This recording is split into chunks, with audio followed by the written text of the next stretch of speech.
What if I told you that there's a way to have a direct line to your fans and to be able to share your products, sell your merchandise, and nurture a genuine relationship with them? What if I told you it's not through social media? Stick around and find out what the heck I'm talking about. Hi, welcome to the Monique on the Mic podcast. I'm your host, Monique B. Thomas, and this is episode number 14. Today, I want to talk to you about your business. I mean the business of being an artist. How do you put food on the table without selling your soul or completely depleting your artistic well by doing tons of crappy, low-paying gigs? One of the answers is through email marketing. How does this work, you ask? Whatever you're doing, whether it's concerts, workshops, meet and greets, guest speaking, you name it, you should be building your email list. Now, this can be as simple as printing out an email list page, take it with you, and ask everyone who shows up if they'd like to sign up. It's not harmful. Voila, it's that simple. You then put this into your email service provider like HubSpot, MailChimp, or Constant Contact. Personally, I use ConvertKit. If you're on social media, you'll have to do it a bit differently. You can put a link in your bio or set up what is called a landing page with a link to sign up. Though the easiest and nicest way to garner these precious emails is to offer something free but valuable in exchange for people's addresses. Many of us who sing are also teachers, so one thing you might do is come up with a solution to problems all singers face, or something that would save other singers lots of time and maybe even money. And you can put that in it's like a PDF form. Let's say you're good at negotiating contracts for concerts. Well, write a 3 to 5 page PDF, keep it short and doable, and it explains how you'd go about doing these contracts, negotiating the contracts. Next, all you'd have to do is advertise that you're giving this away on all your social media platforms and watch as the email addresses come in. This is called a lead magnet, by the way. But you're probably thinking, isn't email marketing dead? Like, who does that? Isn't social media just better? No. In fact, it's arguably one of the best ways to reach your target audience and to sell to them what they want, which is more of you.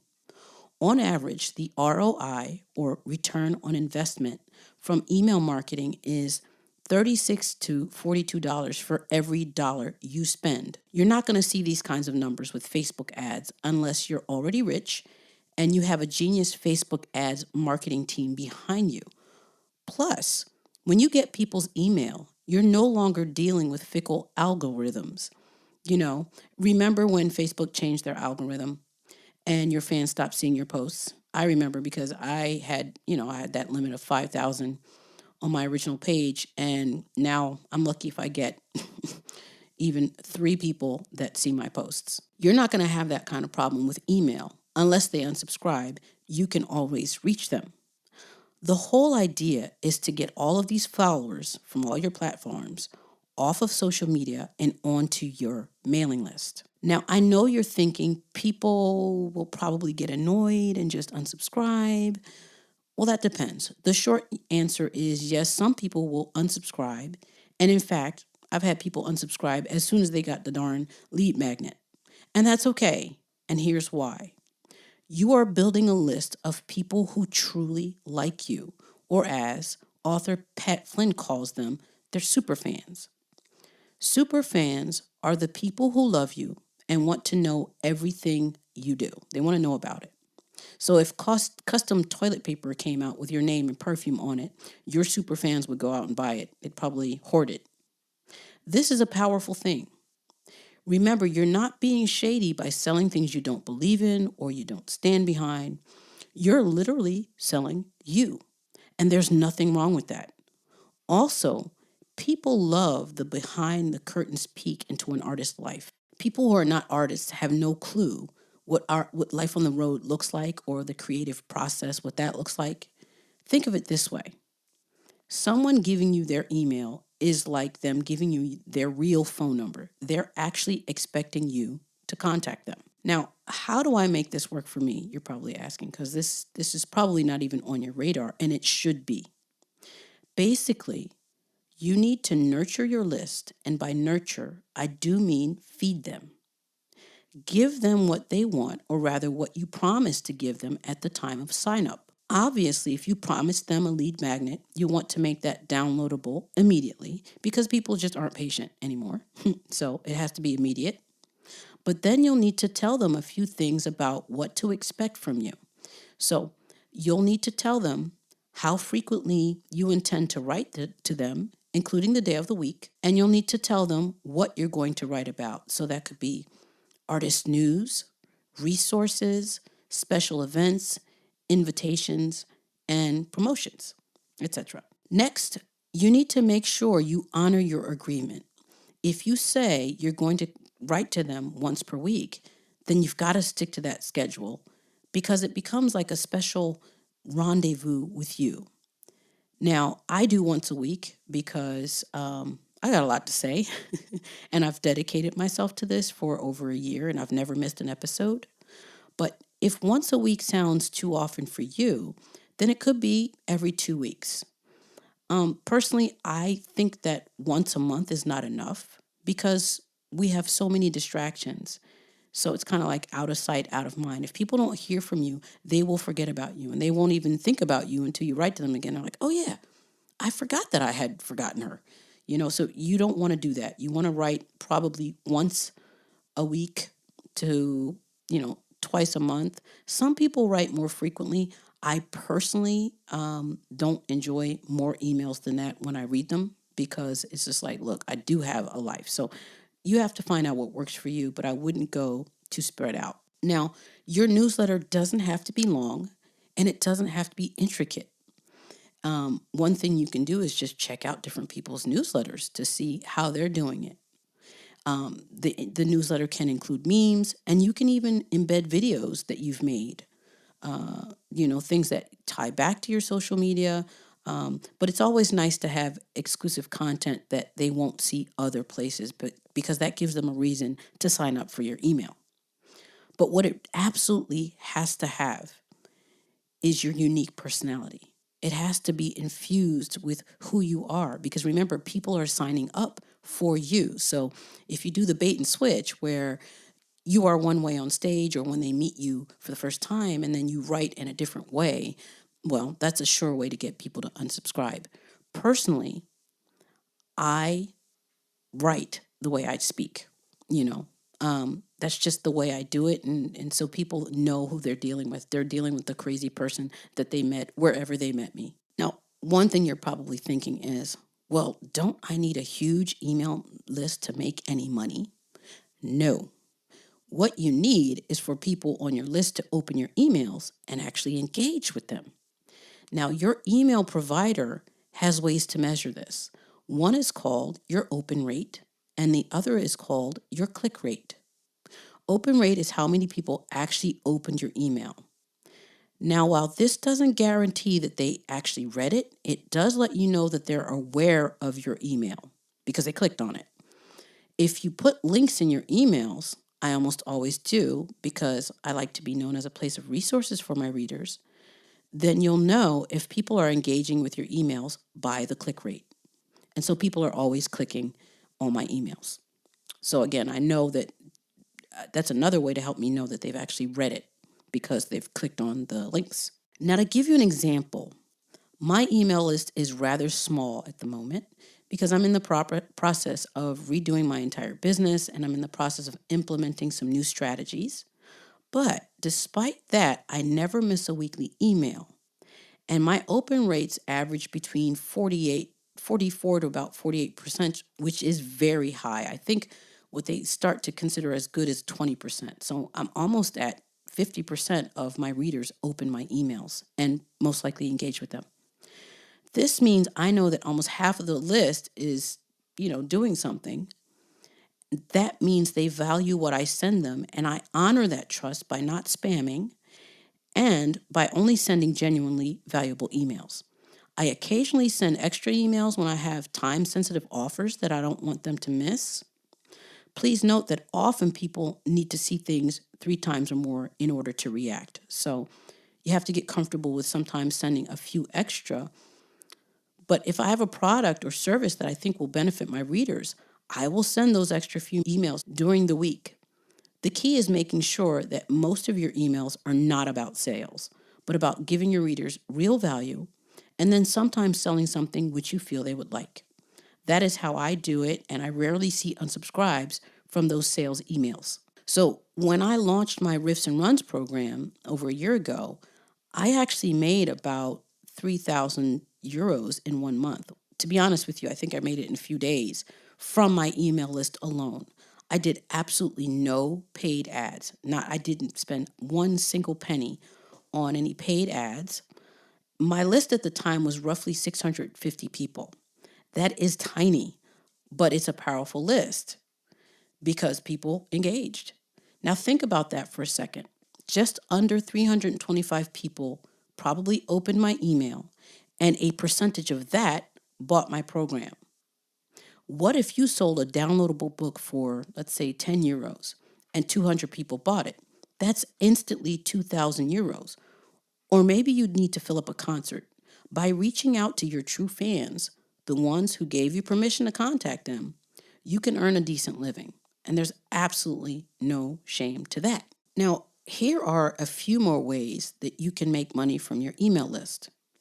You could set up what they call a tip jar. So people could put in €1 or $1, whatever money you're dealing with, but they can just give you a tip. You can simply say, hey, I spend a lot of time and energy writing this free content. If you wouldn't mind giving me a tip or something, you could buy me a coffee. That's how some people have put it. And that allows people to, some people are going to say, you know what? She is spending a lot of time and energy doing this. It might be nice to just give her a hand because I do find this valuable. You could do a paid email subscription, giving people access to exclusive content. Now that seems weird. Personally, when I first saw that, I'm thinking, who would pay for an email, a newsletter? But people do it, and creators everywhere are earning a decent living, by spending time giving valuable content to their biggest fans. Once your list grows, you can get sponsorships where there'll be paid ads inside your emails. You're just going to want to make sure that you're obviously selling products that you love and trust. There's even a paid referral service depending on which email provider you use. So in other words, somebody refers your newsletter to readers and you can pay for that. And in return, you can also do that for other people. So you can actually earn money for any referrals that you make of other people that sign up. Now, obviously, again, you're going to only want to refer newsletters that you believe in and that you feel would be beneficial to your readers. There really are so many ways to make money through email marketing. And as I mentioned before, I use ConvertKit. And I love it because it specifically is designed with the intention of helping creators to make money online. They have a free university that I'm actually going through right now with loads of tutorials to help you learn the ins and outs of email marketing. And I think even Pat Flynn is in there with doing some of the tutorials. I used to use MailChimp as my email provider, but I found it to be glitchy and really complicated to use and understand. But I wanted to make the switch to ConvertKit, and I was just so worried about, the day that I was going to make the switch, would it drop the ball and nobody would get my emails? Because I pride myself on not missing any episodes or any newsletters. I've been very, very regular for over a year. But in fact, ConvertKit has a thing where they ask you which email provider are you using. You click that link and then it helps you do the specific conversion from whatever email provider you're on into the ConvertKit program. And so that's really cool. And they have something inside called the Creator where all ConvertKit users can also, they can also suggest other people to read. So let me give you an example. Somebody signs up for my newsletter, and once they've signed up for it, they'll see a list of curated people that I suggest that I think they might also like because I've read their emails and I think their stuff is really good. It's different than mine, so it's not like they're taking away from, they're taking my readers away from me. It's in addition to. And so what this does is that everybody in this creator group grows their email list together. And so it's kind of a nice thing. And I love that ConvertKit is really there to help you grow and to help you earn money. Just a little bit of a disclaimer. At the time of this recording, I am not an affiliate partner of ConvertKit, which means I make no money. All the stuff that I'm telling you about in this episode is just purely because I love this stuff and I'm finding it wonderful to use, and it's a great addition to my business as a creator. So I just love the product. And for full transparency, I am waiting to be approved for the affiliate partnership because I see no problem making money if you sign up to buy products and services that I actually use and that I actually love. I think it's quite honest. And there's no reason not to make money if you're going to sign up for it and you're going to use it and love it too. Now, here's what I want you to take away from this episode. I know this episode is a bit different than others. Perhaps it's a bit salesy, but not really. I aim to be a resource for singers. I think that we have to be more proactive about where and how we make our money. I think that we need to be more comfortable talking about money and going out and finding it. There's absolutely no shame in paying your bills in an honest way. At the same time, email marketing is a win-win situation. You can earn money and your superfans get more of you, which is exactly what they want. What's wrong with that? Now, if you're not quite convinced, you might want to check out Pat Flynn's best-selling book, Superfans. I'm reading it again for the second time. This wonderful and easy read is designed to help you build your email list. But not just any list, a list of superfans who are going to support all that you do. As an added bonus, it even has a free companion course to help you implement all of the lessons in the book and start building your list, even if your list is at 0.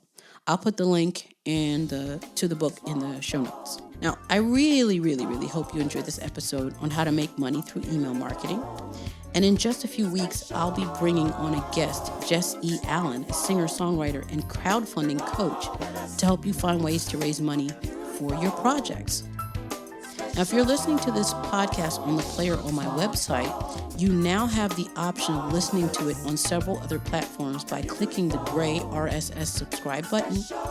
It opens a drop-down menu to various platforms. And if you haven't done so already, you can also subscribe directly to my weekly newsletter by clicking the white subscribe button on the same player. You see what I just did there? I made it easier for you to sign up for my newsletter.